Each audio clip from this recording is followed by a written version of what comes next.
Laban ni Sultan mga idol, pag-usapan natin yan. Fajardo, nasa Japan na. Cuadrolas General Casimero, pinakita na ang kanyang bagong move.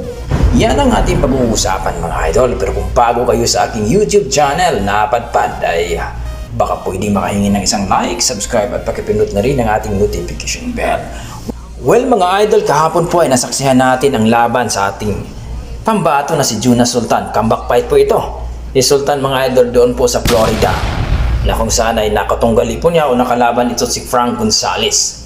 Panalo po ang ating pambato at pinabagsak po ang kalaban. So ito na po yung isa sa ating talagang pambato rin ng Pilipinas na inaasahan natin na baka makasungkit po ito ng panalo o world champion sa hinaharap. So comeback fight po ito, napaka good news dahil po ay napabagsak niya ang kanyang kalaban. So congratulations ni Jonas Sultan sa kanyang comeback fight. Sa kabilang banda mga idol, itong si Miel Fajardo, ang ating silent assassin ng Agusan o ating prospect sa ating bansa mga idol, itong si Miel Fajardo.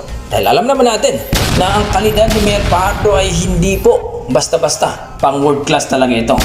At dito mga idol ay nasa bansang Japan na po ito dahil ay ito po isa sa mga sinasabi nating makakalaban ng pambato ng Japan, ang kampiyon po ng WBC na si Kenshiro Teraji, ang champion po ng WBC light flyweight champion. So well mga idol, asahan natin yan ay talagang magmaterialize po at makakalaban ni Miel Fajardo itong si Teraji ng Japan. At isa ito sa malaking opportunity ni Miel Fajardo mga idol kung sakaling matuloy po ang kanilang laban.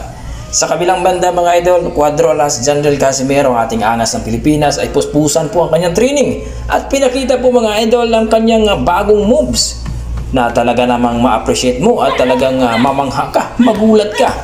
Bagong technique, bagong move, at kung matamaan dito si Yukinori Umoni ng Japan ay sigurado talagang ika nga, baka 2 round o 3 rounds lang daw ang hapon mga idol. Kayo mga idol, ano masasabi nyo sa ating video?